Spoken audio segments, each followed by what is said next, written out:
Assalomu alaykum hamdiyolani aziz dinamo va paxta biyogum ustoda buding. Imroz bo'roni bud. Mana bo'ronam bas kard. Ba'd az bo'roni xostem yak navor girem. Hozir mo yak va yak stani va polizora xostem navor girem ki dar onha niz biyogumuz partovdagim ku natijash chiqaras. از کانال ما دور نباشید، подписаться نکرده باشید حتما подписаться شوید و لایک خود رو دریغ ندارید. پخته‌های ما حالا با یک چند مرتبه دیگر بیاگونس میتیم.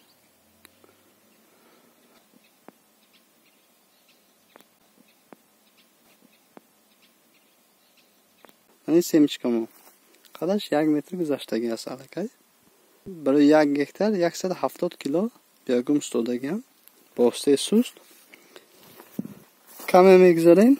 من اینجا سلیتره دادگیم اینجا قریب هر دوش یک است. خب حالی آب دادگی نیستیم. بعد از آب دادن با معلومتر میشد کدام از اینها نتیجه خوب میتیم. کم میگذاریم با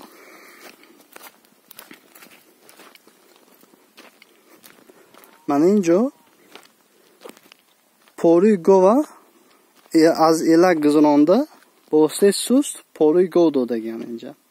الکی نتیجهش به شما معلوم است که چقدر فرق دارد.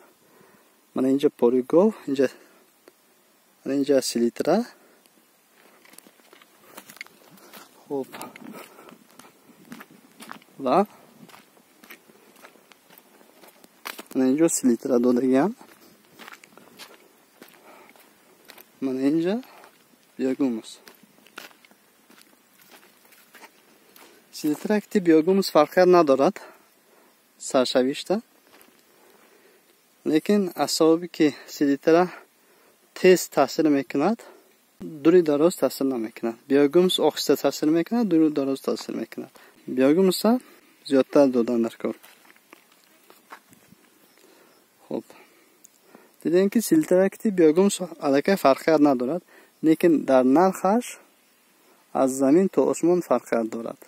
سیلتره یک قاپش یک 500 و چند سومون 560 سومون، لیکن بیاگوموس 1 کیلوش از 2 سومون تا 4 سومون. نمخیر انتخاب از شما. این پمیدور است. من این طرف بادرینگ است. من بادرینگ خورده ایستادیم شیرین، لیکن این با بیاگوموس شدگی نیست. من این پمیدور آماده بیاگوموس پرتافتگیم. یعنی اینجا دیدن تو ممکن است یگان کلانکه استفاده بردگی نیست، یعنی با اصول طبیعی پرورش شده ایستاده است، یعنی در کوچه، یعنی در اینجا یکون گرمخانه نیست. خودشان در نور آفتاب با بیاگوموس شده ایستاده است. البته این کمی دیر کشتگیان اگر بر وقت کشتگی باشد الکی میپختن. خودشان نیز میگود نمخیر.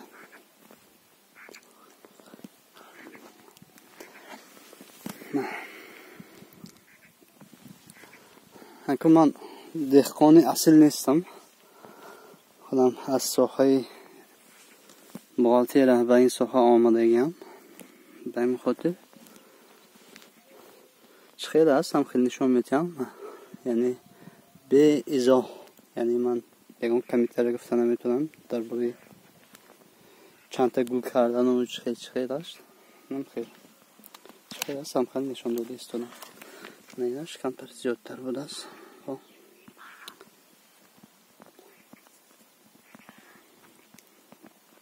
خودم نزدیکی در تاشکم دا اینجا سلیتره 150,000 با پولی خودشون است. با پولی ما 180 سومون میشد یا تا 200 سومون میشد، لیکن آدمان ҳамашон бо биогумус, полизи, пахта ё ягон чиз дигар кӯшиш карда истодаанд ки бо биогумус коштананд. ба ҳамин хотир тавсия метиҳам ба шумо ки тезтар ба биогумус мегузарад, ҳамон қаймоқи бизнеса мехӯрад. Яъне ҳар як бизнес саршавишта вай дорад, чӣ мегӯяд, ҳамон вобаста ба риски худаш ширинӣ ҳам дорад. менаш бо зиёдтар будааст. хуб, мерем ба ҳандалак.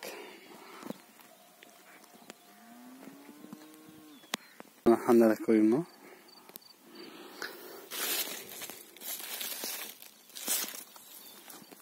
ба ино низ биогумус партофтагиам.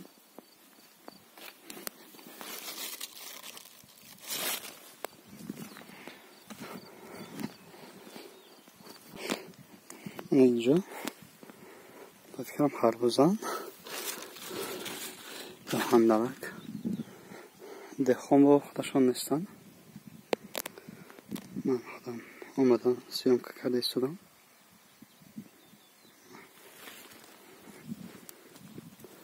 این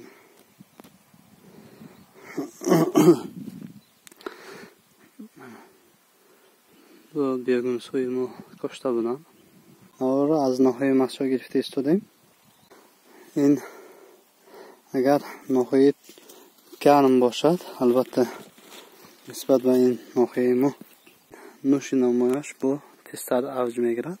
خانمان سال اول است که با بیاگومس کاشتن هندلکاشانه یا اینکه خربوزاشانه.